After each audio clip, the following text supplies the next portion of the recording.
distinct laugh. And she doesn't care if you know it.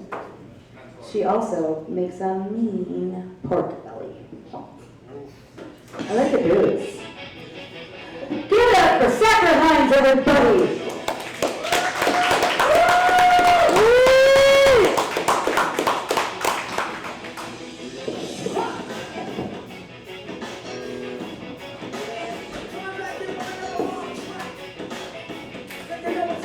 Hell yeah, let's go. That's a little bit of Rage Against the Machine, so that way you know where I am in my life. Hell yeah. I wanted to talk about something today. And I haven't done that before. I've never really had a plan going into this, but I did today, so here we go. Borderline personality disorder. What is it? And what does it do? Well, let me take some time to tell you. So essentially, borderline personality disorder is a disorder of the mind in which essentially you feel emotions more than the average person does. Your sads are sadder, your mads are madder, your glads are gladder. Fuck yeah, that rhymed. And so because of that, small intrusive worries that we all have become big intrusive problems that feel unique until you start meeting other people. One of those unique insecurities is this gnawing anxiety that every single person you know is secretly waiting for some reason to never talk to you again. So you know, that's cool. That's a fun thing to live with.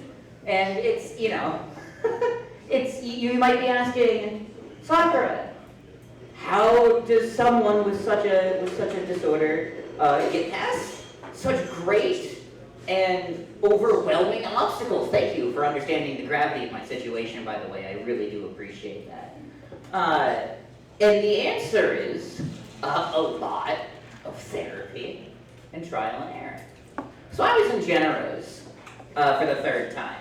And I don't know if anyone here is familiar with what they do over in Generos. Just look for Annie. Hell yeah. Yeah.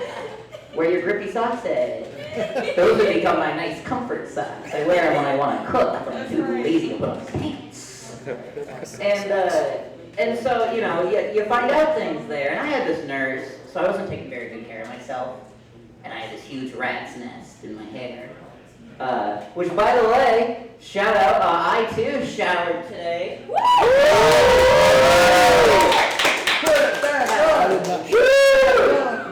Self-care! So anyway, I was in the suicide ward because I was just not having a good time. And I had this huge rat's nest in my hair, and one of the nurses was trying to help me out with it, and she goes, you know what, I have something for you to watch while I just mangle your hair to pieces. There's this therapist whose name is Marcia Lang, and she is essentially the person who helped bring borderline personality disorder into the limelight of mental health. She also, she talks funny, and so I watched this with the intention to laugh at a woman I had never met, who was more accomplished than I would ever be, while I was in the suicide ward, getting knots out of my hair. So, that's where I was at in life. That's what I needed.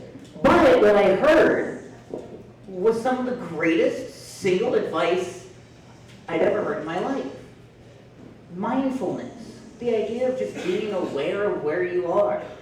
And the biggest thing, the craziest thing, the thing that seems obvious is called radical acceptance. Radical acceptance is something you all probably do every day without thinking about it. It's where you look at something and you go, it is what it is, and move on. You accept it, that the world is the way that it is, and that you as a person can't affect it, and you move on. Borderline Bipolar personality disorder, however, changes your brain chemistry a little bit. To the point where, you get to that minor inconvenience and, oh my God, it's the end of my life. I can't solve this. Who could have ever done anything about this? Oh no, what if everything is like this? But, oh, here it comes. Oh, that's just the way it is. You move right on it. That is the weirdest bit of therapy I don't think ever gets talked about, and so I wanted to use this as an opportunity to make you laugh, but also make you learn. I'm like PBS up in here. So that probably means I'm going to get shut down soon. I'm sorry. Oh, man. Your funding's gone. Darn. I'm just saying, man. The world needs more Bob Rosses. I don't think we have enough of those guys, and I'm working on it. Sadly, I was not blessed with the Jew fro. Instead, I got whatever this situation is. How much more time do I got? 2 minutes, sweet. Let me go to the joke book, because that was really all I had to say. I felt like that was a really good, off the top of the head, mostly, unrehearsed thing about mental health. Wow, I wrote down a lot of things. I don't know what most of them mean. Don't take your 2 minutes. Oh no! Alright, so Jews are cool. I'm one of them. So, hi. I'm Jewish. Anyway, I almost named my future cats. I'm planning on getting 2. I almost want to name them Schwitzy and Verklempt. So, if you don't get it, that's why I'm Jewish and you're not. But, so my great-grandmother passed away quite many years ago. Don't bring it up after this, that would be weird. And it's so interesting so my dad's Irish Catholic, which is depressing, and my mom is Jewish, which is depressing. And and so I've witnessed both funerals, crying and sadness and military stuff on the Irish side, and then just a bunch of giggling little idiots on the Jewish side. Oh my gosh, it's such a different feeling. It's so different. Sweet, I got 1 minute. Here we go. I got 1 minute to describe why Jewish funerals are different from Irish Catholic funerals. Oh no! Essentially, Jews figure that the reason we're on earth is to have a good time, and then the reason we go to heaven is to have the best time. So why be sad about that?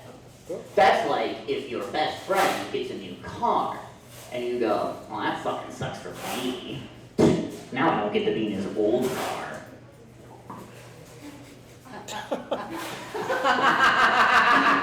That's it! I think that was a minute, right?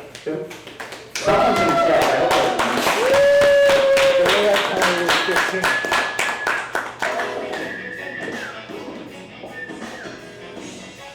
Same energy up next still. I feel like you would have gotten it in the hole. No. Keep it going for Sakura, everybody! Woo! I feel like our whole mental health education was more of like a threat.